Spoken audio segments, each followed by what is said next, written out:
জেলখানায় আমরা যারা ছিলাম 3টা বছরের মাঝে জামাতে ইসলামী বাংলাদেশের শ্রদ্ধাভাজন আমির ডাক্তার শফিকুর রহমান, এই লোকটাকে বাইরে থেকে যে যাই মনে করে, অনেকে মনে করে বাংলা শিক্ষিত মানুষে কি আর কি, আপনি মিশেছেন কোনো দিন? আমি প্রথমে তার সাথে ছিলাম 4 দিন। মানুষ যে এত নরম হতে পারে, অথচ উনি তো আমার মতো হামসানা, সারা দেশের জামাত ইসলামের মতো এত বড় সংগঠনের আমির, তার যে ব্যবহার, তার কমল সে এত হৃদয়, এত নরম। আমি হাত তুলে বসে আছি, আমার কোনো কান্নার ভাব নেই, অথচ লোকটা হাত তুলতে দেরি হতো, চোখে পানি আসতে দেরি হতো না। মানুষের ব্যবহার এত নরম হতে পারে, মাঝে মাঝে মনে করতাম আল্লাহ, জান্নাতি মানুষ যদি আমার মনে হয় কাউকে দেখতে, এই লোকটার দিকে তাকালেই আমার মনে হয় এটা জান্নাতি মানুষ। আমি কোরআনের হাফেজ, আমি তাহাজ্জুদের 12 রাকাতে মাত্র 1.5 ঘন্টা 2 ঘন্টায় আমার শেষ হয়ে যেত, অথচ একটা জেনারেল শিক্ষিত একটা ডাক্তার সারা দিন উনি কোর্ট কাছারি করে এসে হাজিরা দিতে হতো। সেই কেন্দ্রীয় কারাগার থেকে কাশিমপুর থেকে আসতো সদরঘাটে, সারা দিন এই গাড়ি, যে গাড়ি ওর ভেতরে থাকলে এমনি মানুষ সিদ্ধ হয়ে যায়। সিট হচ্ছে টিনের সিট, আর যেভাবে ধাক্কা লাগে 4-5 ঘন্টা যাওয়া আসা করতে প্রায় 6-7 ঘন্টা সময় চলে যায়। শরীর তো ক্লান্ত হয়ে বসলেই ঘুম লেগে যাওয়ার কথা। আমার মতো যুবক মানুষ কোর্টে হাজিরা দিতে গেলেই পড়ে যেতাম। আর এই রকম ধরনের 70 বছর, প্রায় ওনার বয়স 65 থেকে 70 বছর, এ মুরব্বী মানুষটা এত কষ্ট স্বীকার করে এসে, তাও আমার তো 2টা মামলা, আর ওনার মামলা কত উনি নিজেও জানে না। এতগুলো মামলা মাথার উপরে নিয়ে হাজিরা দিয়ে, ওনার ছেলে জেলে, বউ অসুস্থ হয়ে হাসপাতালে, ওনার নিজের দলের লোকগুলো সব পালিয়ে বেড়াচ্ছে, কেউ জেলখানায় ভর্তি হয়ে আছে। এরকম কঠিন পরিস্থিতিতে কোনো আলোর সন্ধান নেই। সপ্তাহে 4-5 দিন করে এত দূর থেকে হাজিরা দিয়ে এসে রাতের বেলা 8টা 9টা 10টার সময় যখন ঢুকতো, বললাম তার খাবার খাবেন না? তো খাবার ভাত খাইতো না, তরকারি ওই সবজি, তাও জেলখানার যে সবজি। খাবার পরে কিছুক্ষণ জিকির করা, দরুদ শরীফ পড়ে 2-1 ঘন্টা ঘুমানোর পরে তাহাজ্জুদের নামাজে দাঁড়িয়ে যতটুকু মুখস্থ আছে পড়তো। আর এই যে সেজদা, আমার 12 রাকাত নামাজ শেষ হয়ে যাচ্ছে, ওনার এক সেজদায় 1.5 ঘন্টা 2 ঘন্টা কেটে যাচ্ছে। মানুষের ভেতরে ইখলাস না আসলে, তার ভেতরে ভালোবাসা মানুষের এমনি জন্ম নেয়।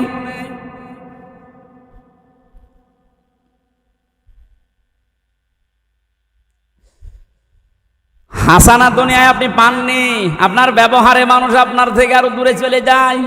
কোরআনে কারীম জানাচ্ছে, ওয়াকুলু লিন-নাসি হুসনা।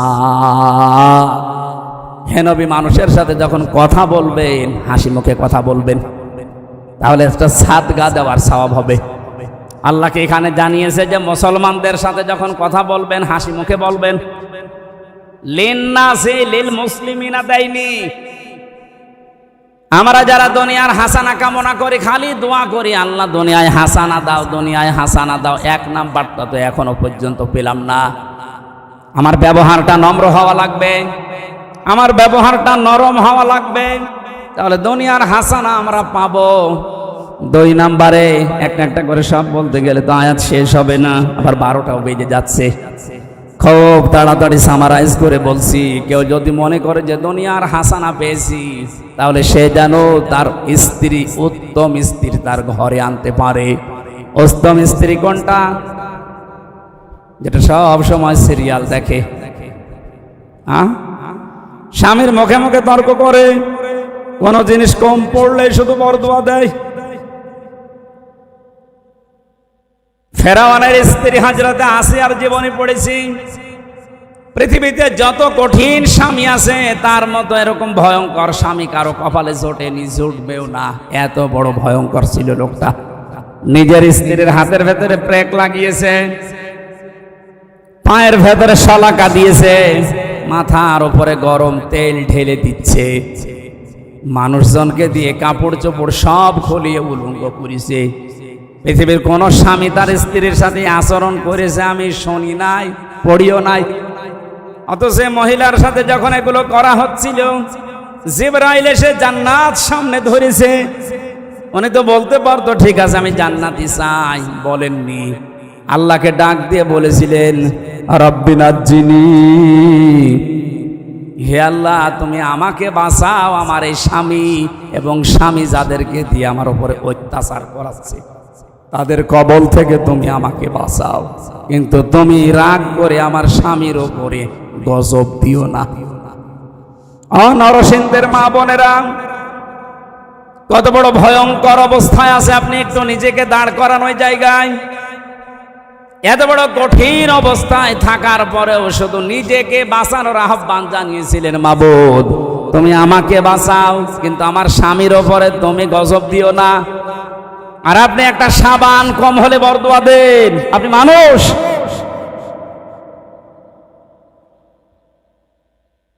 একটা হাদিস মনে পড়ছে, মেয়েদের জন্য বলছি, আল্লাহর নবী জানিয়েছেন 6 প্রকার মানুষকে আল্লাহ বিনা হিসাবে বিনা বিচারে জাহান্নামে দিয়ে দেবে। আমি একটা বলেছি এর ভেতরে এ পৃথিবীতে যাদের আদর্শ বিশ্ব নবী ছিল না।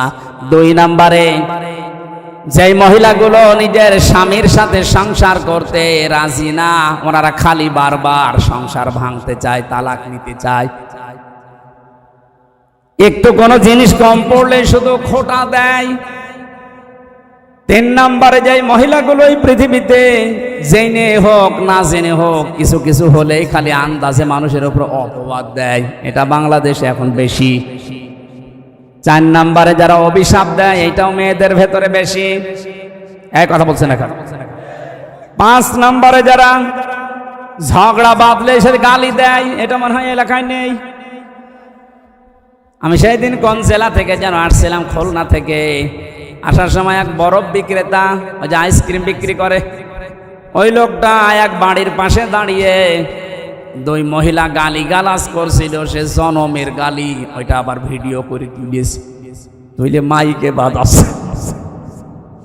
আমি গাড়ি দাঁড় করিয়ে বললাম দাঁড়ান, কি বাজান? বলছে হুজুর এক মহিলার ঝগড়া, এমন কোনো গালি নেই, আর মনে হচ্ছে 1 মিনিটে 40টা গালি দিচ্ছে। মেয়েরা যারা এসেছেন যত রাগ হোক গালি নিয়ে আসবেন না মুখে, কারণ মুনাফিক যারা তাদের 4টা চরিত্র, কথা বললে মিথ্যা বলে, ওয়াদা করলে খেলাফ করে, আমানত রাখলে খেয়ে ফেলে, আর ঝগড়া হলেই গালি দেয়। এলাকায় গালি দেন কার? হাত তোলেন তো। এই ওয়াজ মনে হয় এই এলাকায় করা ঠিক না, কারণ এই এলাকায় গালি নেই। এরপরে যাদের হৃদয় কঠিন হয়ে যায়, ওই যে নরম হৃদয়ের মালিক তো হাসানা পায়, আজ হৃদয় আবু সেহেলের মতো কঠিন হয়ে যায়। আমার মাঝে মাঝে এই পয়েন্টটা নিয়ে মনে হয়, আল্লাহ যারা আয়না ঘর বানিয়েছে দুনিয়ায়, তাদের হৃদয় তুমি কি দিয়ে বানিয়েছো? একটা লোককে আপনি 1-2 ঘন্টা 5 ঘন্টায় 1 দিন 2 দিন রেখেও তো ছেড়ে দিতে পারতেন। 8 বছর 10 বছর রেখে দিয়েছে, দুনিয়ার মানুষ জানেও না যে বেঁচে আছে, মরে গেছে। তাও যদি ওখানে জামাই আদরে রাখতো তাও তো হয়তো। আমার সাথে যে আলেম ছিল মুফতি ফখরুল ইসলাম, ও ভাই আমারে বলছিল যে আমারে র্যাবে মাটির নিচে নিয়ে এই পায়ের ভেতর দিয়ে হাত দিয়ে ওই যে বড় বড় শিক আছে, ওই শিক ধরিয়ে তালা লাগিয়ে দিয়েছে। শোয়া কি জিনিস আমি কোনোদিন বুঝি নাই। মাঝে মাঝে ভাবতাম আল্লাহ আমাকে যত শাস্তি দেয় দিক, যদি একটু শুইতে দিত। বাস্তবতা কোথায় গিয়ে ঠিকেছে দেখেন। এমনিতেই যদি বসিয়ে রাখে ওই কবরের মতো জায়গায়, তাই তো পাগল হয়ে যাওয়ার কথা। এরপরে খাবারের যে সিস্টেম, যে খাবারে দিত মনে তো কেউ খেয়ে মনে হয় দিচ্ছে, মাকানো খাবার। একটা বাটির ভেতরে 4-5 রকমের তরকারি দিয়ে ডাল দিয়ে খাওয়া যায়। আর এইভাবে মা পায়ের ভেতর দিয়ে হাত দিয়ে যদি আপনি এখানে দরজার সাথে যে গ্লাফ আছে এইটা ধরে যদি আপনাকে এই হ্যান্ডকাপ লাগিয়ে বলে বসে থাকেন, টয়লেটে যাবেন সর্বোচ্চ 1.5 মিনিট সময় পাবেন। এভাবে যদি আপনি 5 দিন 7 দিন 10 দিন কষ্ট দিয়েও বলতেন যা সংশোধন হয়ে যাবে, ছেড়ে দিলাম, একটা মানুষকে আপনি 8 বছর 10 বছর রাখলেন, আপনার মনের ভেতরে কোনো কোনো কিছু আসে নাই। আপনি আর মানুষ নেই, আপনি জানোয়ারের চাইতেও খারাপ হয়ে গেছেন। আল্লাহ যদি সব বিষয় আপনাকে মাফ করে দেয়, আয়না ঘরের কারণে আপনার বিচার হবে। যারা এর সাথে জড়িত প্রত্যেকের বিচার এই মুহূর্তে এক্ষুনি করা দরকার। আর কিয়ামত পর্যন্ত আয়না ঘর নামে বাংলাদেশে যেন কোনো কিছু না হয়। এই কথা বলে না কেন? এদের শাস্তি যদি ত্বরান্বিত করা না হয়, পরবর্তীতে কোন জালেম যদি আবার দেশে আসে, ওরাও কিন্তু আবার এরকম কিছু করবে। আপনি দোয়া করেন বারবার, আল্লাহ তুমি আমাকে হাসানা দাও। তো হাসানা আপনি কি নিচ্ছেন? আপনার হৃদয় তো এখনো পাথরের চাইতেও শক্ত।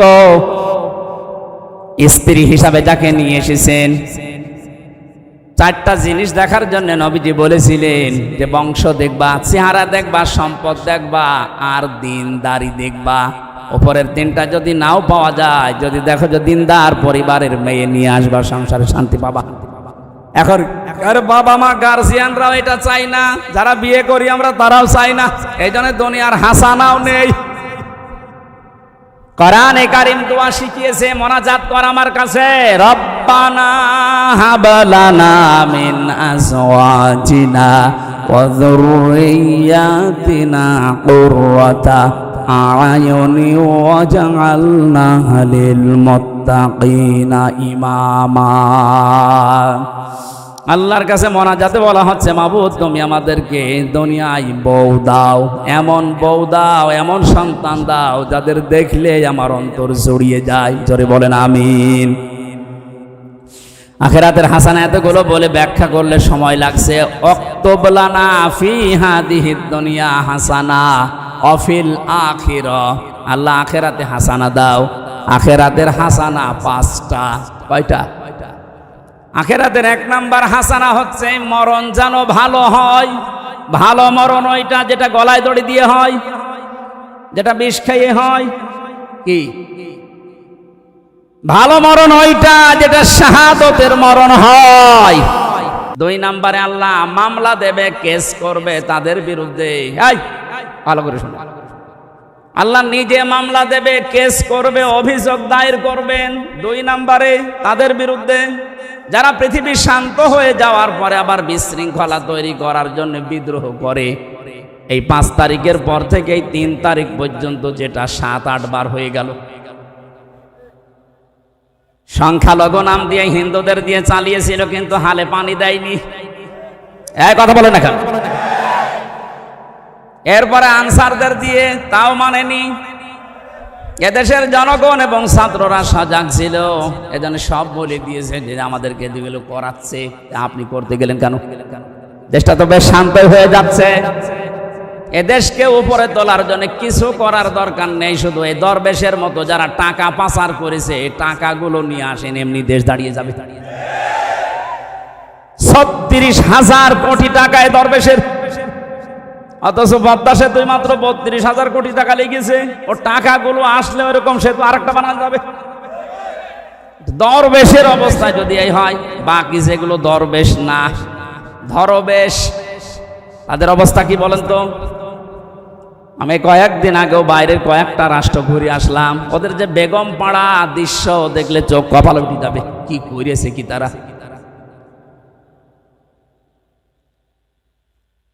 এই জন্য হাওয়া পাচ্ছেন আপনি আর লাফাচ্ছেন।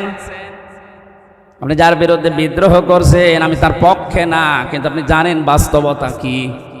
ইউনূসের বাবারও ক্ষমতা নেই জায়গায় টিকে থাকা, ওনার পেছনে যে দেওয়াল আছে জানেন। আমার এই যে মোবাইল দেখতে পাচ্ছেন, এটা কালকে আদালত দিয়েছে 3 বছর পর। এখানে যদি কল আসে, সর্বোচ্চ জনাব তারেক জিয়ার পিএস অপু ভাই আমার সাথে জেলে ছিল 3 বছর, খুব বেশি হলেও উনি কল দিতে পারে। কথা বলছেন? সর্বোচ্চ বাংলাদেশে আমার মনে হয় খুব বেশি থেকে বেশি হলেও জামাত ইসলামের যিনি আমির আছে ডাক্তার শফিকুর রহমান, উনি দিতে পারে। আর ডক্টর ইউনূসের মোবাইলে কল আসে কোথা থেকে জানেন আপনি? ওনার মোবাইলে কল দেয় জো বাইডেন, বারাক ওবামা। আপনি টের পাচ্ছেন? আন্দাজে লাফাচ্ছেন। আমি শুধু ইঙ্গিত দিলাম, নিচে নামলাম না। আপনি আশা করি বুঝে ফেলেছেন। বাস্তবতা কিন্তু এইটাই। একটা হুঙ্কারে ভারত কিন্তু জড়সড় হয়ে গিয়েছিল। উনি যে বলেছিলেন ক্ষমতাটা পাওয়ার পরে যে 7 সিস্টার কিন্তু আস্ত রাখবো না, ওনার কথা না, ওটা ওনাকে দিয়ে বলা হয়েছে। ওরকম কথা আমি বললে কোনো গুরুত্ব দিত ভারত? এক কথা বলেন, ও কথাটা যার মুখ দিয়ে বেরিয়েছে তার মোবাইলে কল আসে কোন জায়গা থেকে আপনি টের পাচ্ছেন? মালয়েশিয়া ছিলাম কয়েকদিন আগে। ওখানে যাদের জাতীয় অনুষ্ঠান যেগুলো হয়, সারা বিশ্ব থেকে যে 10 জন মানুষকে ওরা দাওয়াত দেয়, তার ভেতরে বাংলাদেশে একজন, শেখ হাসিনা। গোনাই ধরে না। ওখানে দাওয়াত পেয়েছে বাংলাদেশি দেশে ডক্টর ইউনূস, ভারত থেকে পেয়েছে শাহরুখ খান। এইরকম মানের সারা বিশ্বের ভেতরে 10 জন মানুষের তালিকা আমি পেয়েছি, তার ভেতর ওনার নাম আছে। যে বিশৃঙ্খলা তৈরি করে বিদ্রোহ করে আন্দাজে যা তা করবেন, মনে হচ্ছে ছাড় পেয়ে যাবেন। উনি কথা বলে কম, কাজ করে কিন্তু বেশি। এই জন্য সাবধান করলাম, আমি জানি যেহেতু বিষয়টা, এই জন্য বলছি। আর ওটা তাই বাদই দিলাম। আপনি এই যে শান্ত হয়ে যাওয়ার পরে বিশৃঙ্খলা করে কেন? এতদিন এই আনসাররা কোথায় ছিল? 15 বছর আপনি তো কোনোদিন মাঠে নামেননি। আপনার এত বড় আদায় করা দরকার। 15 বছর কোথায় ছিলেন আপনি? 9 সাল থেকে শুরু করে 24 সাল পর্যন্ত 42,000 আনসার নিয়োগ হয়েছে, তার 35,000 হচ্ছে গোপালগঞ্জে। ইয়ার ক্যামেরা জায়গা পান না। আর আমরা কি এই 63 জেলার লোক সব ঘাস কাটছি? কি করেননি বলেন?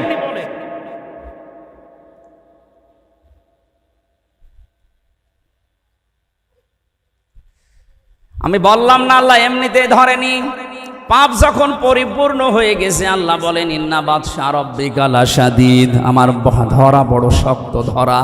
আমি যদি সত্যিই কাউকে ধরি, ফেরাউনকে আল্লাহ স্বৈরাচারী হওয়ার কারণে ধরেছিল। ও কিন্তু শেষ পর্যন্ত বলেছিল আন্নাহু লা ইলাহা ইল্লাল্লাযী, ইল্লাল্লাহ বলতে পারে নাই। তাফসিরে মুফাসসির লিখেছেন কাবীরের ভেতরে আল্লামা ফখরুদ্দিন রাজি, তিনি বলেন ফেরাউন যখন লা ইলাহা ইল্লাল্লাহ বলতে পারে নাই, ইল্লাল্লাযী পর্যন্ত বলতেছিল, ফেরেশতা জিবরাইল এসে মুখে কাদা দিয়ে দিয়েছে। এখান থেকে একটা শিক্ষা আছে। মুফাসসির প্রায় 7টা শিক্ষা এখানে বের করেছেন, আমি একটা বলছি। যারা জেনে জেনে অপরাধ করে, ফেরাউন কিন্তু না জেনে দোষ করে নাই, অপরাধ করে নাই, ও জেনে বুঝে দোষ করেছিল। ও যে অত্যাচার করেছিল জনগণের উপরে, ও যে স্বৈরাচার হয়েছিল, জেনে বুঝে হয়েছিল। এজন্য পাপ যখন পরিপূর্ণ হয়ে যায়, ওই সময় যদি মানুষ ভালো হতেও চায়, আল্লাহ তাকে আর নেয় না। যেন আপনাদেরও শিক্ষা নেওয়া লাগবে। পাপ যদি আমাদের পরিপূর্ণ হয়ে যায়, অনেকে মনে করে যা করে করি শেষে একবার হজ করে ভালো হয়ে যাব। আপনার হজ বরাতে থাকলে তো এমন ভাবে আল্লাহ ধরবেন, চোখের পলক পড়ানোর সময় দেবেন না। আলা তাহসাবান্নাল্লাহা গাফিলান আম্মা ইয়ামালু যালিমুন ইন্নামা ইউআখিরুহুম লিয়াউমিন তাশখাসু ফীহিল আবসার। সূরা ইব্রাহিমের 42 নম্বর আয়াতে আছে, আল্লাহ পাক বলেন নবী আপনি কি মনে করেন যে জালেমদের সম্পর্কে আমি কোনো খোঁজ রাখি না? ভালো করে শোনেন, এ পৃথিবীতে সবচাইতে বেশি তীক্ষ্ণ নজর আমি আল্লাহর জালেমদের প্রতি। কাদের প্রতি? এই জন্য জালেম যেন হয়ে না যায়। ইত্তাকি দাওয়াতাল মাজলুম, নবীজি বারবার কথা জানিয়েছেন উম্মতেরা আর চাই করো মজলুমের বরদোয়া থেকে নিজেকে বাঁচিয়ে রাখবা। ফাইন্নাহা লাইসা বাইনাহু ওয়া বাইনাল্লাহি হিজাব, কারণ মজলুমের বরদোয়া আর আল্লাহর ভেতরে কোনো হিজাব পর্দা থাকে না, সরাসরি কবুল হয়ে যায়। মাটির নিচে যখন আমার চোখ কালো কাপড় দিয়ে বেঁধে, হাত পেছনে হ্যান্ডকাপ দিয়ে বেঁধে রেখে, পায়ে ডান্ডা বেড়ে দিয়ে, মাথায় দড়ি দিয়ে 11 ঘন্টা টাঙিয়েছিল, এত অসহায় মনে হচ্ছিল মাটির ওই নিচের ঘরে।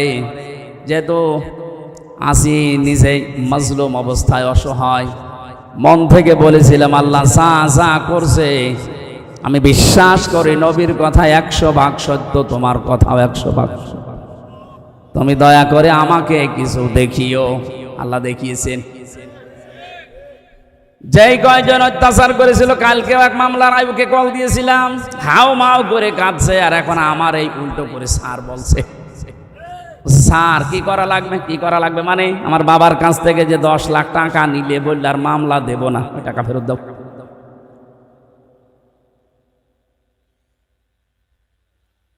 পাপ এমন পর্যায়ে পৌঁছেছে, আমার নিজেরটাই বললাম, বাকি ওই যে ছোট হুজুর যেটা রফিকুল মাদানি আমার সাথে ছিল 2 মাস, আমার বলছে হুজুর আমি তো ছোট মানুষ, আমার সাথে যা করেছে বলার মতো না।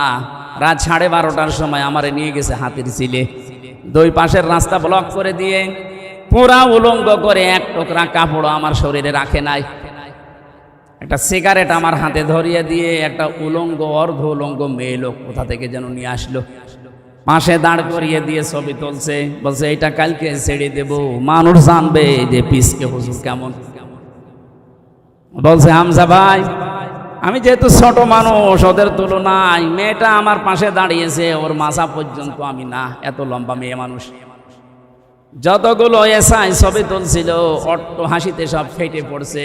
একজনকে ভাই বললাম যে আমি তো অসহায়, আপনি যা করছেন এগুলোকে হারুন স্যার জানে, যে হারুন আঙ্কেল জানে না মানে উনি তো করাচ্ছে।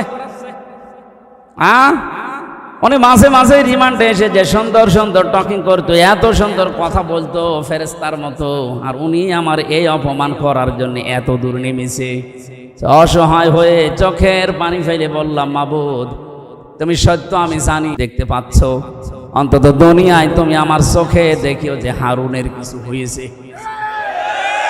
আল্লাহ দেখায়নি, আল্লাহ যে দেখিয়েছে 3 ইঞ্চি। কথা বল, মহিলারা পর্যন্ত এখন 3 ইঞ্চি, সব মুখে সিকিউরিটি গেছে, কোথায় নামিয়েছে আল্লাহ দেখেন। তারপরে তো এখনো লুকিয়ে আছেন, বাইরে যদি জনগণ পায় পিটিয়ে মেরে ফেলবে। যে কয়টারে পাচ্ছে, কেউ ডিম মারছে, কেউ পানি মারছে, কেউ কেক মারছে। এদেশে ইসলাম এবং মুসলমানদের বিরুদ্ধে প্রকাশ্যে এবং গোপনে যারা যুদ্ধ ঘোষণা দিয়েছিল, তার ভেতরে আমার কুষ্টিয়ার ননু আলী একজন। ননু নাই নু এনো ননু। শয়তানের উপরে এত রাগ মানুষের, আদালতে তোলার সময় একজন দিয়েছে 1 লাথি। কালকে হাজিরা দিতে গিয়ে ওই পুলিশগুলোর সাথে দেখা, গারদে নিয়ে গেল আমারে, ভেতরে এসে বলছে হুজুর কতদিন আসেননি। বলছে কি করতে আসবো আবার, কিছু শোনেন। আপনার কুষ্টিয়ারে যে নুমিয়া, ওরা আমরা এত সিকিউরিটি দিয়ে ভালোভাবে নিয়ে যাচ্ছিলাম, কোন দিক থেকে লাল পোশাক পরা একজন এসে মারল লাথি, কিচ্ছু করার নেই, ধর ধর করতে করতে পালিয়ে গেছে। দেখ আর একজন লাথি মারার জন্য আসছে। আল্লাহুম আযাবুম মুহিন, আল্লাহ যে বলেছে আপন নিচে নামাবো, মানুষ কল্পনাও করতে পারবে না। অথচ 5 বছর আগে ওর দাপট দেখেছেন। এদেশে আলেমদের নামে তেতুল হুজুর লাগিয়েছে এই লোকটা। হাজার হাজার আলেমের উস্তাদ যে লোকটা, আল্লামা শাহ আহমেদ শফি রহমতুল্লাহ আলাইহি, জিন্দাওয়ালি ছিল, হাজার হাজার মানুষকে আলেম বানিয়েছে। এই লোকটার নাম দিয়েছে এই ইনুকিত তেতুল হুজুর। আমি তিরমিজি শরীফে একটা হাদিস পড়েছিলাম যে আলেমদেরকে যদি কেউ প্রকাশ্যে অপ্রকাশ্যে অপমান করে, মহান আল্লাহ পাক ওই জামানায় ওই দেশে মানুষের ওপরে 6টা গজব নাজিল করে। তার ভেতরে 1 নম্বরে যারাই অপমান করবে তাদেরকে এত নিচে নামাবে, পৃথিবী অবাক হয়ে দেখবে যে হচ্ছে কি। এটার যে বাস্তব প্রমাণ, মানে ইনুকে দেখলাম আর এই কালামানিককে দেখলাম।